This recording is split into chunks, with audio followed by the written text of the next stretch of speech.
it's Erica. Welcome back to Maniacal Reader. Today I'm doing my January book haul. I bought a lot of books in January, so let's get right into it. The first book I want to show you is Fragments by Dan Wells. This is the sequel to a YA post-apocalyptic trilogy. It follows this girl named Kara, and she is a 16-year-old girl who is trying to save the world. The human race has been decimated by these aliens who call themselves partials, and a strange disease has wiped out the majority of the human race. I bought the first book called Partials, and this is the sequel called Fragments. The next book I have is Ink and Lies by S.L. Jennings.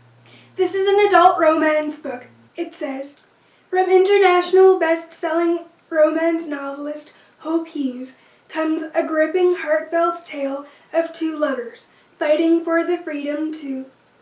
No, scratch that. Too cheesy. Two people torn apart by the tumultuous tides of life, only to discover refuge in. Two people confused as shit as to where they should be and who they should love, and none of this means a damn thing, because it's all lies. I'm not Hope Hughes. I'm not some fierce woman romance machine. Hell, I'm not even a woman. I'm a liar. And while I refuse to believe my own BS, deceit masked in heartfelt phrases of love and devotion, I want to make her believe them. Because maybe, just maybe, if she can find the soul within my words, she'll also be able to find the truth scribbled on my heart. You see, I once lived for the perfect plot twist. I just never expected to actually live it. This is my story. Well, maybe her story. I just wish I could make it our story.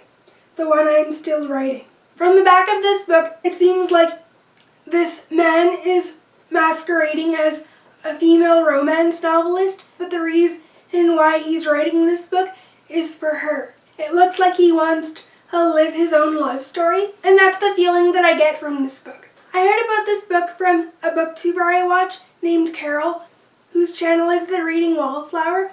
I'll put a link to her channel down below, and this book was the best book that she read in 2016. She did a review of this book, which I'll also link down below. Carol really loved this book, so I think I'm really going to like it too. The next book I have here is 17 and Gone by Nova Ren Suma, and this book is a YA mystery book. This book follows a girl named Lauren who's having strange visions of girls that have gone missing, and the one thing these girls have in common is that they're 17 and they go missing without a trace. Laura is wondering why she's having visions of these girls. Why are these girls speaking to Lauren, and how could she help them, and what's going on in their lives? What's the connection? So as Lauren tries to unravel the clues as to why these girls have gone missing, she learns shocking truths that will eventually reveal themselves. This book sounds really interesting. I don't normally read YA mystery, but I was definitely intrigued when I saw the synopsis of this book. Next up I have Linked by Imogen Howson. This is a YA sci-fi book, and I believe it's the first book in a series or the first book in a trilogy. The synopsis is kind of confusing, so again, if I read the back it'll make more sense. Elisa used to have it all. Looks, popularity, and a bright future. But for the last 3 years, she's been struggling with terrifying visions, phantom pains, and mysterious bruises that appear out of nowhere. Finally, she's promised a cure. A minor surgery to burn out the overactive area of her brain.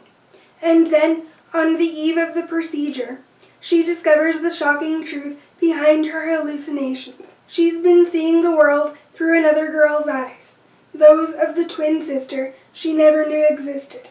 Now Elisa and Lynn are on the run from the government that will stop at nothing to reclaim Lynn and protect the dangerous secrets she could expose, secrets that would shake the very foundation of their world.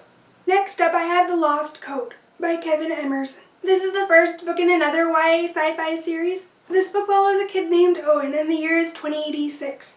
Camp Eden promises the summer of the way things used to be, before the oceans rose and civilization sunk into chaos. Owen knows that Camp Eden is not all that it seems. he starts having these underwater visions, and he starts receiving these cryptic messages from this lifeguard about secrets and mysteries that lie beneath Lake Eden. I think this book is part sci-fi and part mystery. It definitely sounds like a book I would be interested in. Next up, I have Something Strange and Deadly by Susan Dennard. This is a YA paranormal fantasy trilogy, and this is the first book. I bought this book a couple of years ago, but I bought the rest of the trilogy in January. This book follows a girl named Eleanor. When her father mysteriously dies and her brother goes missing, she's left to deal with her family's financial state, and she's determined to solve the mystery behind her brother's disappearance. Solving the mystery of her brother's disappearance leads her to this private lab of spirit hunters who protect the city from supernatural forces. She learns that she feels at home in this lab, and she meets different people on her journey to solve her brother's disappearance. But like I said, I bought the rest of the trilogy in January. The second book is called A Darkness Strange and Lovely, and the third book is called Strange and Ever After. The next book I have here is Let the Sky Fall by Shannon Messenger. This is the first book in a YA paranormal fantasy trilogy. It follows this boy named Vane Weston, who should have died in the tornado that killed his parents. He has no memory of his past except one.